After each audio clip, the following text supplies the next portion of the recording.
애굽 왕 시삭이 올라와서 예루살렘을 치고 여호와의 전 보물과 왕궁의 보물을 모두 빼앗고 솔로몬이 만든 금방패도 빼앗은지라. 르호보암 왕이 그 대신에 노스로 방패를 만들어 국문을 지키는 경호 책임자들의 손에 맡기매 왕이 여호와의 전에 들어갈 때마다 경호하는 자가 그 방패를 들고 갔다가 경호실로 도로 가져갔더라.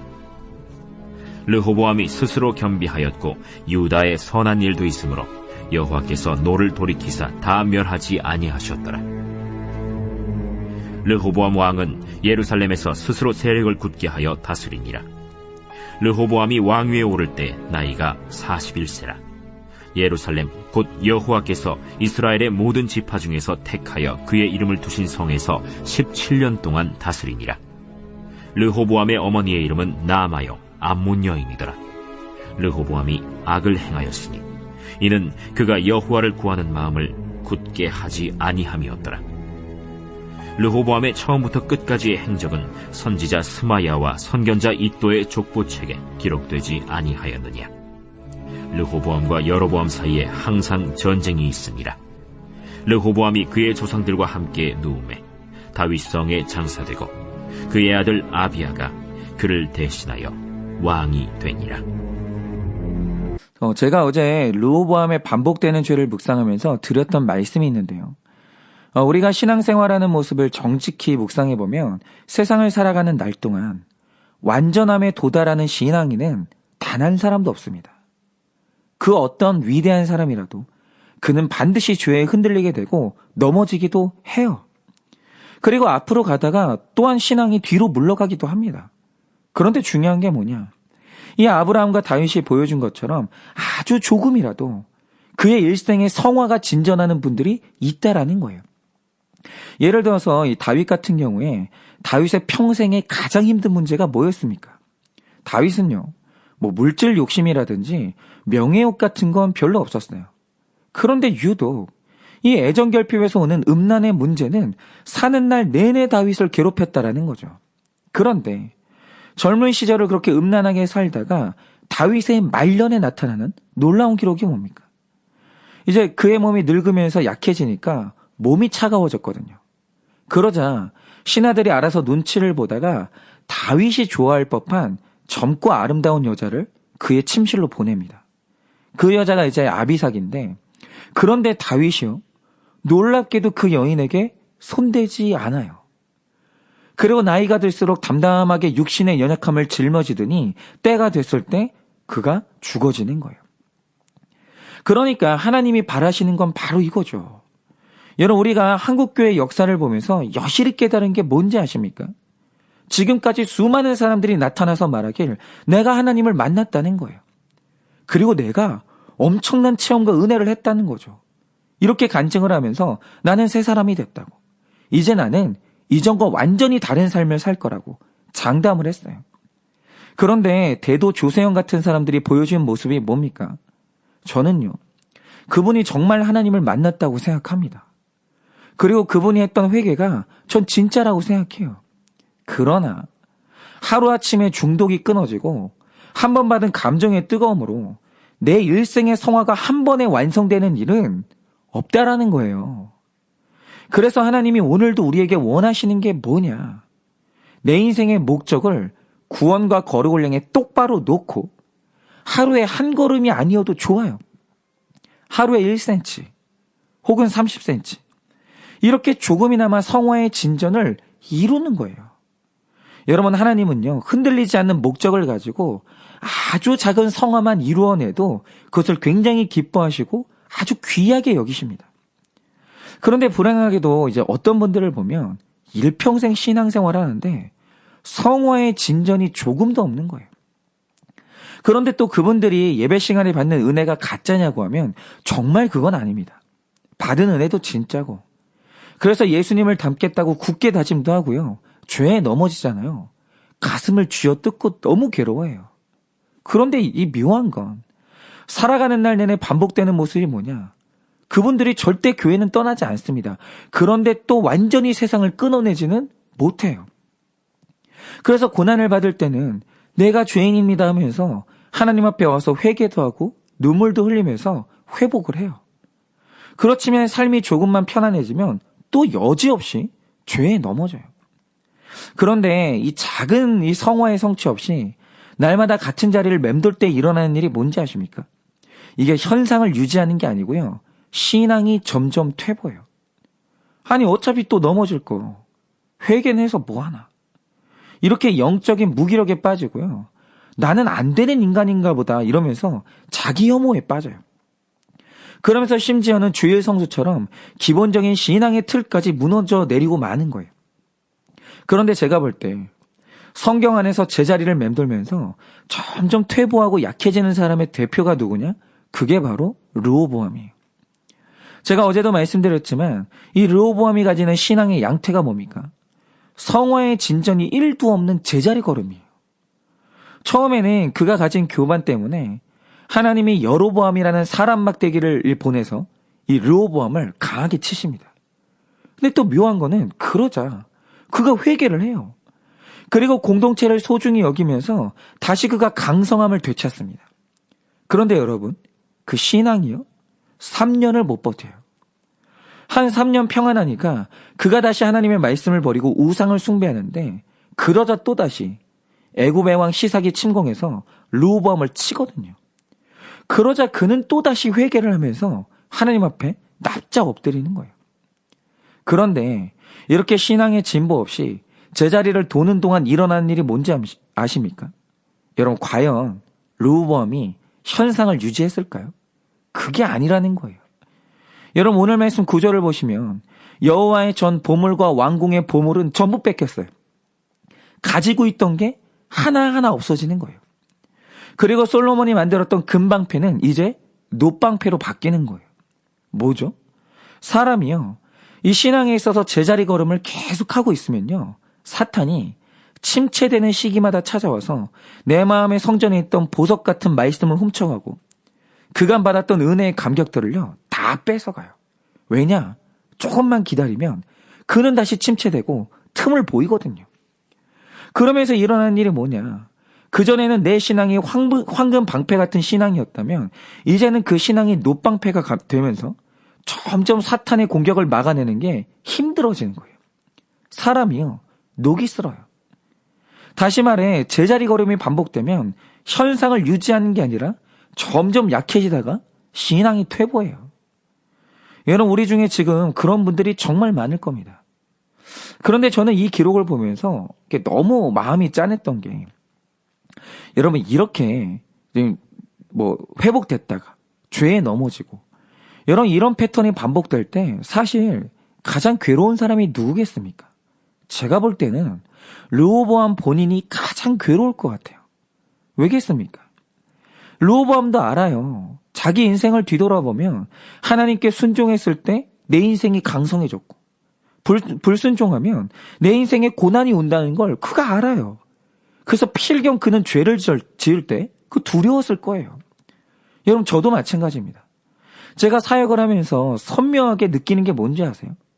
제가 평소에 거룩을 유지하고 기도의 끈을 붙잡고 있으면 사역의 내 힘이 아니라 성령이 도우시는 게 있어요. 그리고 그 거룩의 시간이 길어지잖아요. 바로 그때 사역의 현장에 부흥이 일어나면서 성장이 일어납니다. 그런데 문제는 뭐냐? 조금 부흥이 되면서 긴장이 풀어지면 저는 또 죄의 유혹에 넘어지고 게으름에 또 넘어지면서 기도가 끊어져요. 그러면 여지없이 사역의 현장에 영적인 힘이 빠지면서 애써 세웠던 영적 부흥이 다시 제자리로 또 돌아와 있어요. 그런데 이 현상을 누가 제일 잘하냐? 사역을 이끌어가는 제 자신이 가장 잘 알고 나라를 이끌고 있는 르호보암이 가장 잘 알아요. 나만 거룩하면 나라가 강성한데 내가 넘어질 때마다 나라가 또 뒤로 후퇴하는 거예요. 얼마나 괴로웠겠어요. 그러니까 르호보암도요. 제가 추측하기를 자기 신앙을 유지해 보려고 정말 애를 썼을 겁니다. 허벅지를 꼬집어 가면서 몸부림을 쳤을 거예요.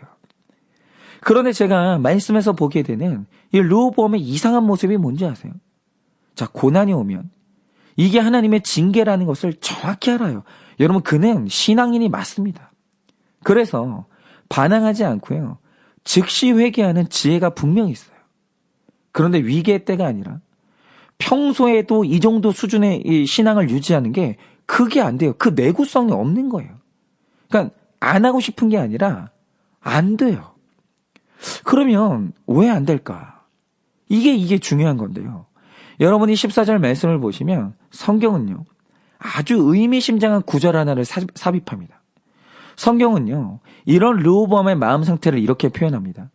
르호보암이 악을 행하였으니 이는 그가 여호와를 구하는 마음을 굳게 하지 아니함이었더라라고요. 저는 오늘 본문에서 이 구절이 가장 핵심 구절이라고 생각하는데요. 이 구절의 뜻이 진짜 의미심장해요. 그게 뭐냐? 여러분 말씀을 보면 여호와를 구하는 마음이 굳어지지 않았다라고 하잖아요. 그런데 이 구절의 문법을 보면 사역 능동형으로 구성되는데 그러면 이게 무슨 뜻이 되는가? 하나님을 향해서 마음을 굳게 가지고 싶은 것도 분명히 르호보암의 마음이에요. 실제 그 마음 가지고 있습니다. 그런데 신기한 건 하나님과 정반대로 가고자 하는 마음 또한 르호보암의 능동적인 선택이라는 거예요. 그러니까 오늘 본문은요, 이 르호보암의 인생을 정리하면서 15절에서 말하길 르호보암과 여로보암 사이에 항상 전쟁이 있었다고 기록하잖아요. 그런데 이 구절을 해석할 때 단순히 두 명의 왕이 싸웠다 이렇게 보면 안 되고요. 이스라엘이라고 불리는 한 사람 안에서 하나님의 뜻대로 살고자 하는 르호보암과 우상 숭배를 하고자 하는 여로보암이 대등한 힘을 가지고 계속 충돌하는데 언제까지 충돌했냐? 사는 날 내내 항상 충돌했다라는 거예요. 그 신기한 게 그거죠. 그러니까 그 마음 안에 하나님의 뜻대로 살고자 하는 르호보암도 능동적으로 움직여요. 그런데 하나님의 뜻대로 살기 싫은 여로보암도 또한 능동적으로 작동하는 거예요. 이게 사람 마음에 이 묘한 두 가지 마음이 있는 거예요. 그런데 여러분 왜 이 충돌이 계속되겠습니까? 살면서 어느 한쪽 세력이 약해지면 사실 이 전쟁은 끝나는 거예요. 그런데 신기한 건 뭐냐? 그를 붙잡는 성령의 힘도 약해지지 않는데 그를 붙들고 있는 죄의 세력도 약해지지를 않는 거예요. 그러면 이 이상한 현상의 원인이 뭐냐라는 거죠. 그 답이 13절에 기록되어 있는데 여러분이 말씀을 보시면 이 13절과 14절의 구성이 절묘합니다. 왜죠? 분명히 13절을 말하길 시삭의 침공으로 다시 르호보암이 회개하자 예루살렘에서 그의 세력은 굳건해졌다라고 얘기해요. 그런데 바로 이어나오는 14절에는 그의 굳은 마음이 또 허물어졌다라고 얘기해요. 그런데 굳어지고 풀어지기를 반복하는 이 현상의 원인으로 13절 하반절에 기록하는 게 뭡니까? 르호보암의 어머니는 암몬 여인 나아마였다라는 거예요. 갑자기 이게 르호보암이 넘어지고 세워지는 이 현상 이 중간에 이 어머니를 소개하는 거예요. 제가 이 기록을 보면서 왜 르호보암 안에 정반대되는 세력이 생생히 살아 항상 전쟁을 하는지 그 이유를 알았어요. 왜냐하면 여러분 잘 알고 계시듯이 르호보암의 아버지는 그 유명한 솔로몬이죠. 그런데 놀랍게도 이 르호보암의 어머니는 암몬 여인 나아마예요. 그런데 이게 왜 문제가 되냐? 솔로몬은 여호와 하나님을 믿는 신자고 나아마는 밀곰신을 믿는 여자거든요. 근데 문제는 신기하게도 두 종교의 작동 원리가 완벽하게 다르다라는 거예요. 예를 들어 르호보암의 어머니죠. 나아마가 믿는 밀곰신의 특징은 사람을 제물로 받거든요. 그러면 그들이 왜 굳이 많은 것들을 놔두고 사람을 제물로 받겠습니까? 이게 인신공양이라는 게 고대 페니키아에서 온 풍습인데 이런 페니키아라는 지역의 특징이 뭔지 아세요? 인간이 세상을 살면서 가장 통제하기 힘든 자연의 세력이 물이거든요. 그래서 건물을 공사할 때 건축가들이 가장 애를 먹는 부분이 뭐냐? 바로 그게 중력하고 물과의 싸움이에요. 그래서 중국에서는 13억 인민의 지도자를 뽑을 때 반드시 보는 게 뭐냐? 그가 물을 통제해본 경력이 있는가? 이걸 봐요. 그래서 이 장점인 같은 경우에 홍수 피해가 나면 언제나 현장에 가서 지휘를 했고 후진타오나 시진핑이 전부 다 물과 관련된 기관에서 일했었어요. 그래서 인간이 가장 두려워하는 공간이 어디냐? 이 통제가 안 되는 바다를 가장 두려워해요. 그런데 이 페니키아인들이 바다에서 먹고 살았기 때문에 늘 바다의 압도적인 힘을 체험하고 살았거든요. 그런데 그 험난한 바다에서 살아남으려고 하니 내가 살고자 하는 간절함이 어떻게 표현이 됐냐? 저 처음에는 돼지를 바쳐봐요. 근데 그 다음엔 안 되니까 소를 바쳐봐요. 그러다가 안 되니까 내가 살기 위해서 마지막으로 바치는 제물이 뭐냐? 사람을 던지는 거예요. 그러니까 이래서 인신제사가 풍습이 된 겁니다. 그러니까 사람을 제물로 드리는 모든 종교의 중심에는 뭐가 있는가? 내가 살고 내가 성공하고자 하는 그 욕망의 끝판이 인신제사고 그 정점에 있는 신이 이 나아마가 믿고 있는 밀곰신이었다는 거예요. 그러니까 밀곰신을 믿는 모든 사람의 최종 목적은 나의 생존이에요. 나의 생존. 다른 사람을 희생해도 좋으니까 내가 생존해야 되는 거죠. 그런데 여러분, 하나님을 믿는 신앙의 핵심이 뭡니까? 날마다 내가 죽는 거예요. 여러분, 아브라함이 이삭을 바칠 때 그거 내가 살려고 이삭을 대신 죽인 게 아니에요. 여러분, 아브라함의 영적 우사는 이삭 한 명이었기 때문에 누군가 죽어야 된다고 하면 아브라함 본인이 죽는 게 낫지 이삭이 죽으면서 집안의 대가 끊긴다는 건 있을 수가 없는 일이었어요. 그런데 이 상황에서 그가 하나님의 말씀을 듣고 진짜 이삭을 제물로 바치려고 했단 말이죠. 그때 히브리서는 이때 아브라함의 마음을 뭐라고 기록하는지 아십니까? 하나님이 능히 이삭을 죽은 자 가운데서 다시 살리실 줄로 아브라함이 믿었다라는 거예요. 그러니까 이날 진짜 죽은 건 이삭이 아니라 믿음으로 말미암아 아브라함의 불신이 죽은 거예요. 그러니까 내가 죽은 거죠. 여러분, 이렇게 우리 하나님에 대한 믿음은 하나님 자신이 죽어서 우리를 살리는 게 그 신앙의 길이고, 내가 죽어서 내 가족, 내 교회를 살리는 게 여호와 하나님을 믿는 신앙이에요. 그러니까 이 르호보암이 살면서 가장 힘들었던 게 뭐냐? 늘 아버지와 어머니를 만나는데 둘이 하는 말이 완벽히 다른 거예요. 완벽히. 그런데 이 특별히 르호보암이 어머니를 만나면 늘 듣는 말이 뭐였는지 아십니까? 잘 들어보세요. 나아만은요, 내가 살기 위해서는 내 자식도 희생시킬 수 있다. 이런 믿음으로 무장이 된 사람이에요. 그러니까 밀곰신의 저희 딸이라는 거죠. 그런데 이런 사람들이 가정에서 하는 일이 뭔지 아십니까? 사실 우리가 깊이 생각하지 않아도 이 나아마의 마음이 얼마나 한이 많은지는 알 수 있어요. 왜겠습니까? 그가 솔로몬 하나를 보고 암몬에서 이스라엘로 시집을 왔는데 와서 보니까 나 말고 다른 아내가 999명이에요. 그래서 내 남편이 하루에 한 번씩 자기 아내들을 열심히 만나도 내 차례가 되려면 2년에 딱 한 번 만날 수 있는 거예요. 2년에 딱 한 번. 그런데 또 한 번, 또 이제 왕의 여자가 되면 이거 제도적으로 이혼할 수도 없고 다른 남자를 만날 수도 없어요.